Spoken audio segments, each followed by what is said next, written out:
Hello, and thank you for watching my video. This is another in the Achievement Hunter series, and we are going to be talking about SOUTHSUN Survival. Now, this is a very interesting game. This, as you probably know by the name, is about surviving. And you'll be facing off against other players, and the idea is you have a number of different skills. You have weapons, traps, and the health is pretty low. You can one-shot people, and you can trap people, and the idea is eventually you start degenerating health because you get hungry, and the idea is to be the last person standing. Now, as you can see here, you'll start off rather this great bonfire, very, very much like Hunger Games style. You know, everyone starts off going for that, all the weapons at the beginning. And for the beginning, though, you have like a couple of minutes grace period where if you do die, you will respawn. As you can see, you have that sort of weird little sort of wing at the right-hand side of the person that I'm targeting there. On my skill, just above my health pack, actually, you can see it. But the idea is you gain points by you can see here, I'm actually top of the leaderboard. You can see that by at the very top, my score is 24, and I'm gaining points by scavenging for items.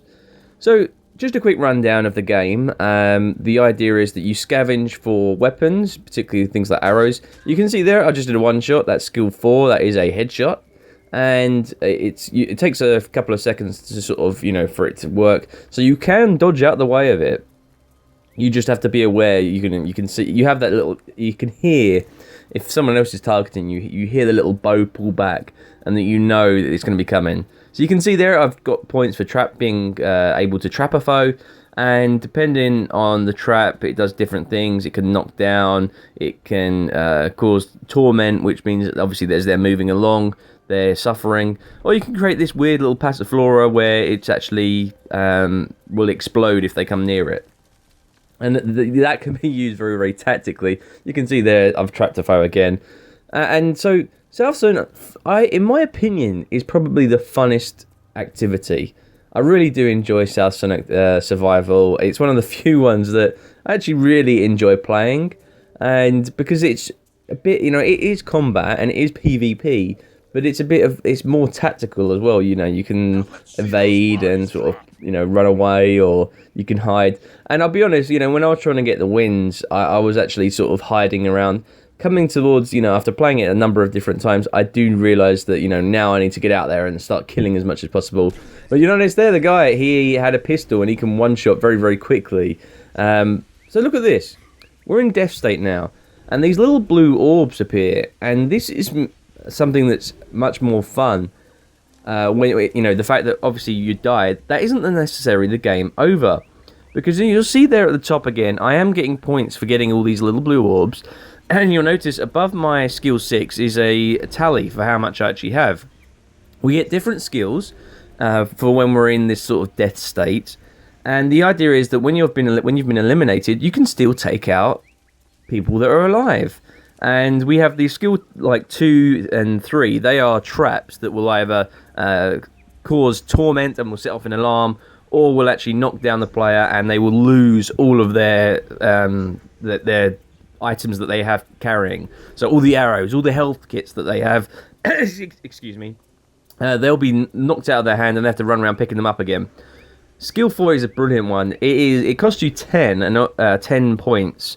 You can only have a maximum of 15 carrying at one time, so it is a substantial amount that you're going to cost you. But watch this here. We've got this guy here, and he's scavenging around. So obviously he's pretty low on health. This skill 4 summons a Kaka. Boom. And this can one-shot players, and that is almost, a death sentence for him. You'll see him roll around there. He's trying to escape. What's going to happen? Is he going to be able to escape out of there? Ooh, I think he's dead. No, he's still alive. He's still alive. He's still there. He's still going. And you can run, but I trapped him there, made him knock down, and now he's dead. So there you go. As a survivor, you can get kills as well. And actually, when you do die, it's actually easier. If you notice in the top right corner, these are the achievements I'm going for. Also interesting about the map that you only play really in one half of the map. But you notice the achievements that we have, obviously a few different ones. You've got Trapper, which is very, very hard to get. You have the Ruthless Survivor, that's all about getting the kills off. And, you know, there's the number of games you actually play. Getting the Trapper is a lot easier, the achievements, a lot easier when you're in this death state, because you can go around, follow people, and keep trapping them, as opposed to in the normal gameplay, when it's very, very difficult. You've got to lay a stationary trap and hope someone will come around and you know, hit it later on.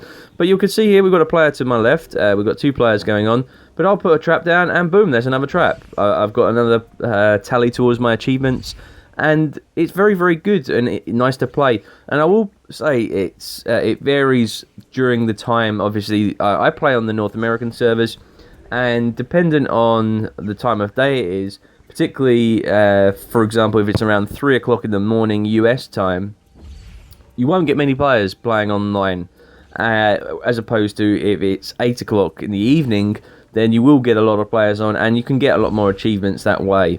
So there is, you know, some dependent on the time of the day when you want to do this, but I find SOUTHSUN Survival really, really fun. I hope you enjoy, you know, my little tour guide video for it, to show you that, you know, even when you're when you're dead, there's still a lot of achievements that you can get while, you know, when you're in this death state, and that it's not the end of the game, and that you can still go around and get involved in the game.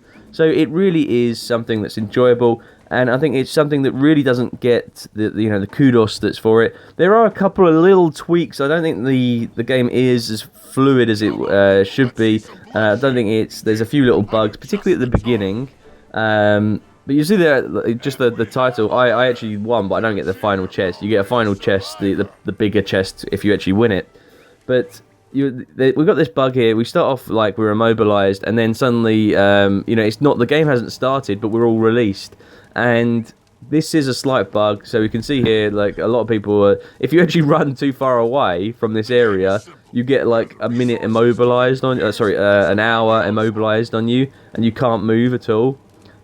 If you see here, I'm able to, because I've got arrows picked up, I'm able to kill a lot of enemies, even though the game really hasn't started. So it's something that's not quite right. It's only the beginning of the game, though, to be fair. There's nothing else after that matters, and it does have a grace period. So there really, in my opinion, is not too much issue with it. Anyway, I hope you've enjoyed this little video. As you can see there, I died. Also, just a quick view, what happens when you do die in this grace period. You get respawned at a different location in the map, or somewhere, random place at the map, and you can see here, I'm all the way over here.